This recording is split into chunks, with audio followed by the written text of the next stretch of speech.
I usually champion what I consider well-made movies on the Overlook Motel, but today I'm breaking from that unwritten rule and spotlighting a film that doesn't get everything right, yet still manages to be a farcical good time.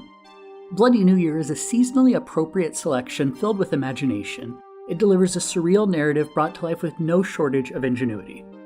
The film follows a group of young friends in the UK who find themselves marooned on an island after their boat bottoms out on a nearby rock. They take up residence in an abandoned hotel that is literally trapped in a bygone era. Eventually, the pals learn that they're stuck in a time loop, complete with zombie-like creatures that materialize out of the woodwork. With their boat destroyed, the teens have no obvious means to escape the sinister island. Their only hope is to keep the monstrous creatures at bay and hope that a seafaring vessel eventually comes to their aid. The setup is simplistic yet effective, grounded but imaginative. Though it doesn't get everything right, the film is obviously a labor of love. Viewed through that context, you may just find yourself having fun with it. At the very least, Bloody New Year is a better movie than I could make for south of $100K. Director Norman J. Warren and his effects team make the most of a limited budget by making everyday items seem surprisingly sinister. A scene featuring a self-propelled vacuum cleaner chasing the cast down the stairs is far more effective than it ought to be, and it likely required nearly no monetary resources to execute. Additional standout sequences lensed on the cheap see characters coming out of both a mirror and a movie screen. If you look closely, it's a simple editing trick, but Warren uses it effectively to get the job done. An ingenuity-filled exterior sequence in the woods outside the hotel works to turn the camera into the monster.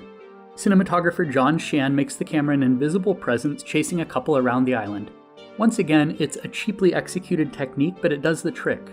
Some may accuse this scene of taking a page from Sam Raimi's playbook, but Warren uses the technique in a decidedly different context that keeps it from feeling like a cheap imitation of Evil Dead. Rather than expending valuable resources on set building, the filmmakers made use of pre-existing structures and locales. The production repurposes Friars Point House on Berry Island in South Wales as the fictional Grand Island Hotel. An existing location may not allow room for as many cameras, but Warren gets the job done in the space provided.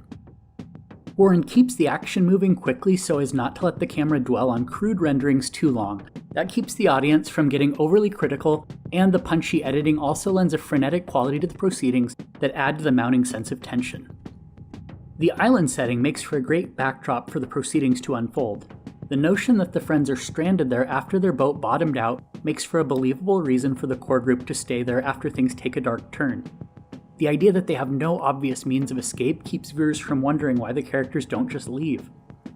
Warren utilizes a mixture of needle drops and a chilling instrumental score to set the mood. Cry No More's Recipe for Romance plays several times throughout. The lyrics are upbeat and quirky, but as they begin to accompany more sinister happenings, the musical stylings take on a far darker connotation. The juxtaposition of that poppy sound with the violent visuals starts to feel taunting and sadistic. As for the film's shortcomings, the acting is a little stilted, kind of like what you might expect to see in a TV movie from the 80s. It's not bad enough to be properly distracting, but not entirely immersive. The performances are serviceable enough if you don't dwell on them. As is often the case in films of this ilk, the acting becomes more believable as the terror mounts. It's easier to convincingly convey unspeakable terror than to merely act natural. I suspect that's because there's more nuance to a grounded performance than there is to playing a character who is running scared. Another minor qualm I have is that the film attempts to explain how the time loop was created via a grainy broadcast on a black and white television set.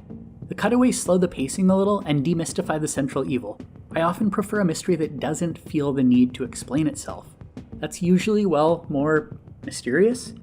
Generally speaking, the less the audience knows about the antagonistic forces at play, the more profound the effect.